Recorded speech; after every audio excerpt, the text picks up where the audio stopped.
Hey there, it's Johnny here, and welcome to another episode of the 3C Show. And as always, I am super pumped to be here. And today, we're diving into some Lightroom. We're talking about the tone curve. It's a tool that's often overlooked, and I think once I show you a few examples and explain how it works, that you're going to love using it as well. It's certainly got some real benefits to it. So let's jump into that. All right.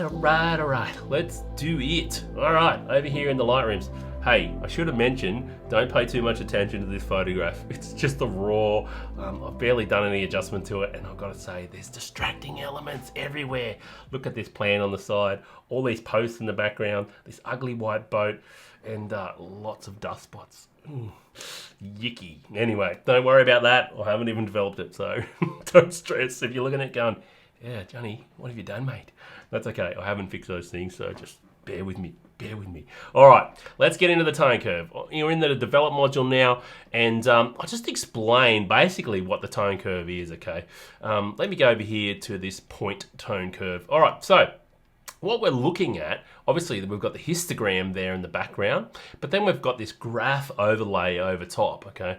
And then how it's broken up, you've got this line, a linear line through the middle, and then we've got a black point is over here. And then as we move up to the line, that's the white point, so the brightest part. And then in between there, you know, just like the histogram up the top, you know, we've got our shadows over here, and then we've got our midtones over here, then we've got our highlights up here, and then all the way back out to our brightest part of the image up there. You know, so if I was to grab this point and bring that down, it's going to darken the whole image because I'm moving the white point, okay? So that's the point there. I'm just going to reset that, just reset it. And same here, if I was to grab this and move this in, it's going to darken down my photograph because I'm moving that black point, okay? Moving that back point in, which you can see it's represented on the histogram there. It's making everything darker, okay? Super interesting. So why is the tone curve really useful? Why is it important? It's really great because it stacks with the basic panel sliders, okay? So what I mean, it's great for adjusting exposure. It's great for adding contrast. It's just awesome for doing those things, okay? And I'll show you how to do those in a minute. But the main thing, the same takeaway I wanted to tell you was that because it stacks with it, it gives you another tool that you can use to affect your image that doesn't affect the other sliders. So it stacks on top of each other. And not only that, there's other types of tone curves in here. So we've got this parametric tone curve, and how that works, it's based on regions. Very similar to what we spoke about. You know, we've got our lights, darks, our shadows, our highlights broken up down in here. And then we've got our point tone curve, which is this one, okay? And both of those stack on top of each other. So, you know, I could go and make a global adjustment in the basic panel with the contrast slider, then I could do a parametric adjustment, and then I could do a point tone curve adjustment, and all those stack on top of each other. So that just makes them so powerful, which is just awesome. All right, so I told you they affect exposure, and I just showed you how to do that. So say I wanted to bring the shadows down, you know, in the midtones. I could pull this part here, and that's going to bring the shadows down. And say I wanted to pump the highlights up in close to the midtones, I could pump those up by putting a point there and putting those up. And you can see what that's done. It's actually added a fair bit of contrast. It's probably a bit overcooked, I'll be honest. But for this example, you can see I've added contrast throughout the scene by putting a point, pulling up the lights, okay, and then putting another point and pulling down the darks, and that's adding that contrast between those 2 points. So I'm just going to right-click these now and reset all the regions, okay? So that's how we can add contrast, which is really cool. All right, so say I went in here and I'll just make sure my contrast slider, yeah, so I haven't touched my contrast slider there. So let's go back down here to the tone curve. So say I went in and I added my little bit of contrast like we spoke about. Okay, there's a bit of a global adjustment like that. And you can see what's cool about adding contrast this way is that I'm only adding contrast to the midtones, okay? It's not affecting this black area. It's not affecting the white area. So it's not affecting these parts of the histogram. So all the way on the right and all the way on the left, okay? So let me reset that. Let me explain. If I was going to add contrast now, you can see what's happening. Look at particularly the blacks. When I start to pump them up, look what's happening to that left-hand side of the histogram there. You can see it's really pushing that black point out, okay? And that's the beauty of the tone curve.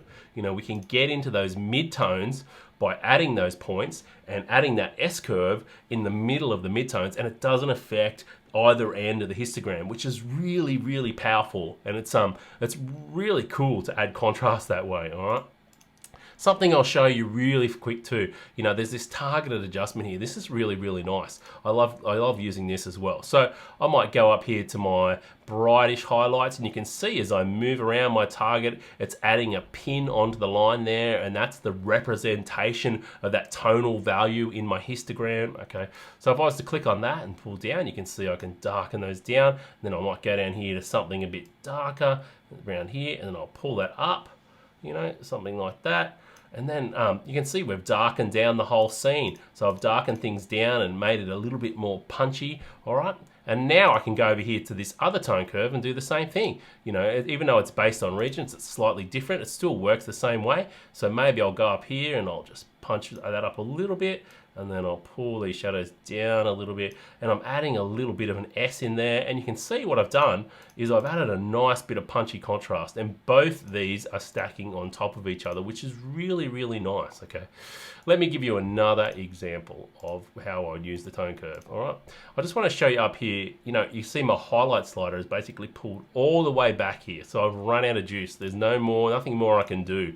But down here in the regions tone curve, all right, I can grab the lights now, and I can just move this slider down, and you can see what's happening. What is it doing? It's pulling back those highlights. So it's giving me an extra control over those highlights, even though my slider at the top has ran out of room. You know, even though there's nothing more I can do up here with my highlight slider, it's allowing me to control that area with this parametric region tone curve. Okay, so that's what's really cool about it, and you can see what's happened here. Boom, chicka, boom, boom, boom, boom. Look at that, beautiful. All right, so let's reset that. Actually, don't mind that anyway. So let's go in here. Let's go into our point tone curve. I'm just going to add that little bit of contrast there with that slight bit of S curve. You can overcook it too, really easy, by the way. So just usually what we're doing is nice subtle adjustments, okay, in here. And maybe this actually needs to be up here a little bit more, and that's probably too dark down in there. So maybe it's something like that. It might be slightly dark, but that's okay. We can go back up and we can open up our shadows a bit later if we find it a little bit too dark, all right? All right, so that's how we add contrast, but I wanted to show you these other, so we've got these RGB tone curves as well. So we've got red, green, okay, then we've got green, magenta, and then we've got blue, yellow. Okay, so say I wanted to go and intensify those blues a little bit. So I'd go to my my blue yellow tone curve. That's the words I'm after. And then I'd hit the point tool, and then I can go up here and find my blue value, and you can see it's giving my, watch the little line here. Once I find my blues, it's showing me that luminously value there, and I can just pull those blues up a little bit. Okay, and it's just going to add a little bit of blue to that area. So where that tonal range is being represented by that point, and it's blue, it's adding more blues to that area. Okay, so say I wanted to add a bit more magenta to some areas. So say I wanted to add a bit more magenta to, say, these clouds here. So I could click on the cloud and pull down a bit, and obviously it looks like a hypercolor rainbow, so you got to be really careful because you can overcook it really easy. All right, so if I turn that on and off, you can see I've done all those adjustments just with curves, and to be honest, I think that magenta adjustment is a little bit too much. So yeah, probably overcooked that one, but you get the idea. So it's really, really nice to be able to go in and do these things. You know, even down here, say I wanted to make my shadows more blue, you know, or more yellow. Say I wanted to go and make this area more yellow. You know, I could pull that down and make the area a little bit more yellow. Obviously, it is a global adjustment, okay? So you need to, even though we're choosing a tonal value, it's still affecting that tonal value all over the image, okay? It's not a localized adjustment, all right? But what's nice, again, you know, once we do that color changes, we can still go up here and stack our temperature and tint color changes on top of that. So that's what makes it really, really powerful. It just gives you another tool that you can use to stack on top of your basic panel adjustments, all right? All right, guys, I hope you enjoyed that. And as always, if you've got any comments, feedback, questions, like me, friend me, send me a hello, whatever you want to do, pop them below. I'd love to hear from you. And as always, I hope you're going awesome. Remember, stay out there, keep creating, keep inspired, and I'll talk to you again really, really soon. This has been Johnny for 3 Colors, 3colors.co, and I'll talk to you again really soon. All right, guys, love you guys. Peace.